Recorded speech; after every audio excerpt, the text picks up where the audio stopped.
আসসালামু আলাইকুম বন্ধুরা। তো আজকে এই যে গরুর বট রান্না করলাম, একটু ঝাল ঝাল করে বেশি করে তেল মশলা দিয়ে একটু এই যে ভাজা ভাজা করবো এখন। তার আগে আপনাদের সাথে শেয়ার করলাম রান্নাটা। তো অনেকদিন যাবত মন চাইতেছে গরুর বট খাওয়ার জন্য। আমি আবার খুব পছন্দ করি, মাঝে মাঝেই রান্না করি। আজকে বেশ কয়েকদিন হয় মাঝে মাঝে রান্না করতেছি।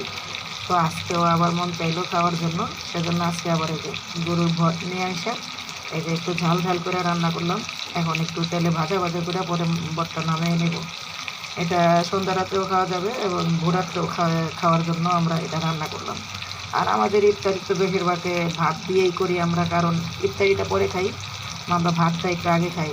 কারণ ইফতারিতে ভাত খাইলে আমাদের কাছে একটু বেশি ভালো লাগে, কারণ সারাদিন ক্লান্ত শরীরে ইফতারি এত বেশি ভালো লাগে না।